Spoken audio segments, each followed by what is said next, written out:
안녕하세요. 회생파산 전문 법률사무소 태안입니다. 채무로 고통받고 계신 분들은 개인회생을 신청해서 빠르게 빚독촉과 추심에서 벗어날 생각을 하게 되죠.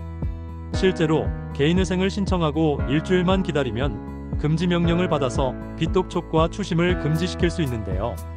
그래서 신청이 빠를수록 채무자에게 유리합니다만 무조건 서둘러선 안 됩니다.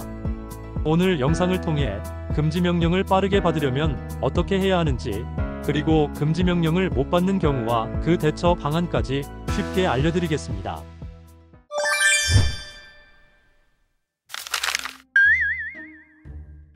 채무자가 개인회생을 시작하면 법원은 채권자들이 돈을 갚으라고 독촉하거나 추심하는 행위를 못하도록 막습니다. 이는 개인회생 절차를 통해 각 채권자에게 변제금을 균등하게 배분하여야 하는데 특정한 채권자에게만 변제하는 건 평등의 원칙에 위배되기 때문입니다. 개인회생을 신청하면 개시결정이 나기까지 4개월에서 6개월가량 소요되는데 개시결정이 나면 빚독촉과 추심 행위가 금지됩니다.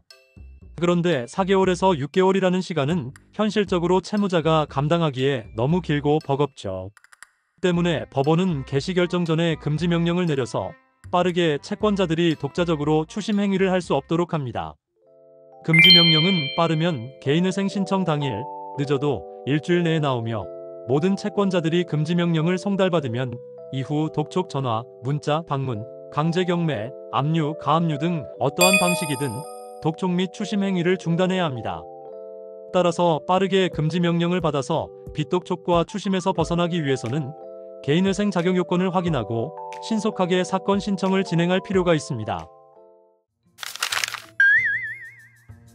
최근 일부 법원에서 변제 계획을 문제 삼거나 도박, 코인 등 사행성 채무가 많다는 이유로 금지명령을 기각하는 사례가 늘고 있습니다. 대표적으로 광주지방법원 등에서는 변제 계획상 변제율이 낮다거나 코인 투자 손실로 인한 채무가 많다는 등의 특정한 사유를 들어 금지명령을 기각시키기도 했는데요. 또 최근 대출받은 채무의 비중이 크거나 소명자료가 미흡한 경우, 재신청한 경우 등을 이유로 개인회생 금지명령을 기각시킬 수 있습니다. 다만 이러한 사유가 있다고 해서 반드시 금지명령을 못 받는 건 아닙니다. 금지명령이 기각될까 걱정되는 상황이라면, 나아가 금지명령이 기각된 상황이라면 어떻게 대처해야 할까요? 우선 금지명령과 별개로 금융기관 등 채권사들에 대하여 빚독촉과 추심을 중단하도록 할 수 있습니다. 개인회생을 신청하면 사건 번호를 받게 되는데 이를 바탕으로 채권사에 개인회생 진행 사실을 안내하면 대부분의 채권사는 부당한 이득을 취하지 않기 위해 독촉과 추심을 중단합니다. 그런데 소수의 채권사 및 개인 채권자들은 여전히 독촉을 계속할 수 있습니다. 이런 경우는 변호사를 통해 공식적인 의사를 채권자에 전달하는 것이 중요합니다.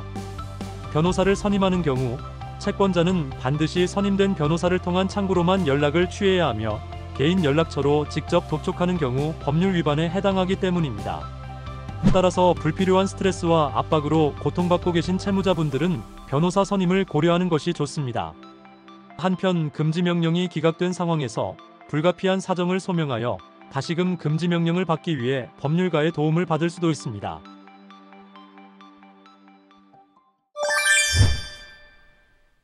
실무상 개인회생을 신청하면서 동시에 금지명령을 신청해야 하는데요. 빠르면 당일, 늦어도 일주일이면 독촉과 추심에서 한숨 돌릴 수 있으니 오래 고민하기보다는 신속하게 상담받아 보시길 권장드립니다. 법률사무소 태안에 문의해 주시면 개인회생 신청 자격부터 유리한 시점, 실질적인 실익이 있을지, 그리고 대비해야 하는 문제점은 없는지 구체적인 답변을 드리겠습니다. 지금까지 회생파산 전문 법률사무소 태안이었습니다.